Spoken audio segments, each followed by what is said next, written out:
Pagdating sa mga digital ID, parang natatangi or napofocus masyado sa national ID natin. Pero hindi lang naman yung digital national ID yung meron. Dito sa loob ng eGovPH app, marami yan. Lahat yon digital valid ID na pwede natin ipakita sa mga government agency o kaya sa pag-transact ng bank. Nagkakataon lang kasi na pagdating sa mga banks, since primary ID ang digital national ID, kahit yun lang yung pinapakita natin. Pero may ibang mga digital ID na hindi agad-agad pumapasok dun sa eGovPH app.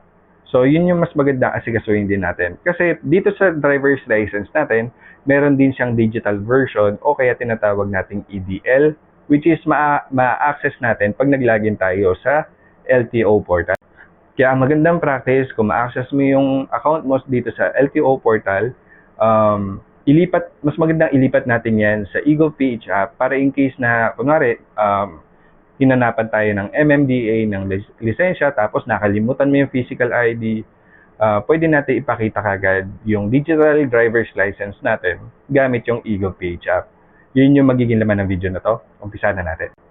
Punta muna tayo sa LTO portal. So magbukas ka ng Google Chrome, pwede mong i-search yung LTO login portal, tapos ito yung hanapin nating link.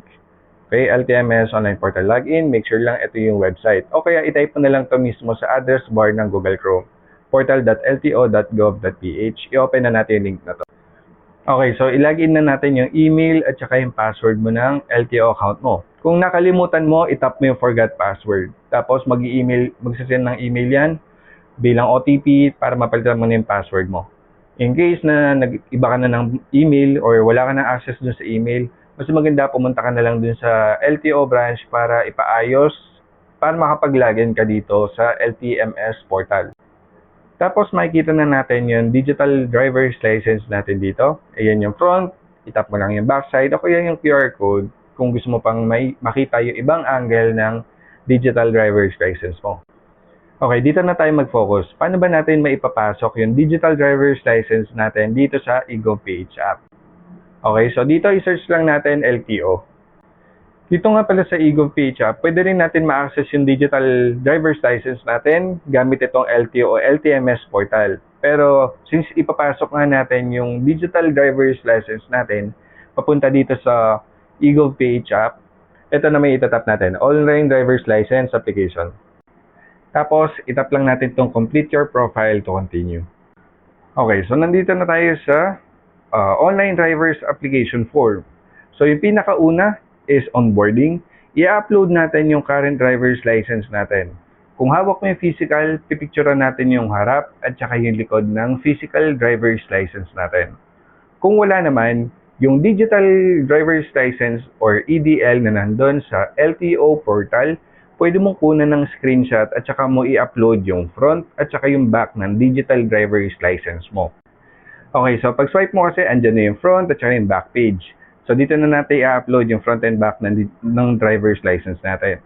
Pag tap mo nito, may dalawang option dyan, camera at saka files. Kung camera, picturean mo yung physical copy mo, yung front page. Tapos kung files naman, yung kinunan mo ng screenshot dun sa digital ID mo na nasa LTMS portal, yun yung i-upload naman natin dito sa front, and ganun din naman sa back. Tapos pag okay na, itap na natin yung next. Then may form naman sa next page. So ito na yun, yung height, eye color, blood type. I-check mo na lang yung driver's license mo para makuha mo yung mga tamang information, especially yung blood type. Then, tatanungin ka lang neto kung gusto mo ba i-donate your organ mo in case na may mangyaring masama sa'yo, kung oo or hindi. Tapos, maglagay ka ng contact information. During emergency, yan yung kukontakin.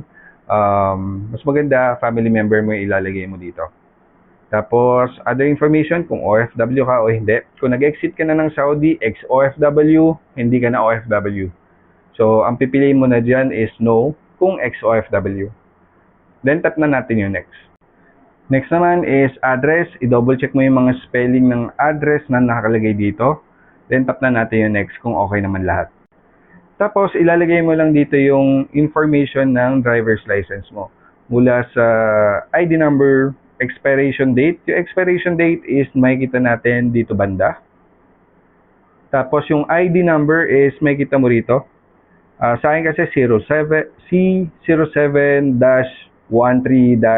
yan, mga ganyan yung format ng ID number. Tapos, license card serial number is makikita naman natin yan sa likod. Tapos, dito nakapwesto, taas ng QR code na yan. Dito banda. Next naman is, mag-upload na tayo ng valid picture para sa driver's license natin. Tapos yan, step 5, bali sa selfie na tayo. So, gagayahin lang natin yung gantong itsura. So, kita yung balikat, buo yung muka, walang suot na kahit ano, sombrero, salamin, kwintas, wala lahat yan. Okay, so next naman is pirma. So, dito, i-drawing mo na yung pirma mo. Make sure na very much similar or hawig na hawig siya nung pirma mo pag gamit mo ballpen. Pag hindi kahawig, itap mo yung clear, tapos ulitin mo ulit hanggang ma-achieve mo yung very similar, okay? Pag okay na yung pirma mo dito, tap mo yung save, and then tap na natin yung next. Tapos, ayun na, summary na lang, then tap na natin submit. So, natapos na natin yung pag-fill out ng form para lumabas na yung digital driver's license natin sa eGovPH app.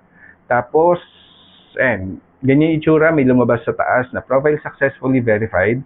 Tapos, ang notice lang dito is yung process ng pagpasok ng driver's license natin sa eGovPH app is aabutin ng at least 7 days business hours or 7 banking days or 7 working days. So, ibig sabihin, pwedeng abutin ng mula 7 banking days, pwedeng abutin ng 1 buwan, 2 buwan, kalahating taon, hindi natin alam. So, magbibigay na lang ako ng update once na lumitaw na yung digital driver's license ko sa eGovPH app.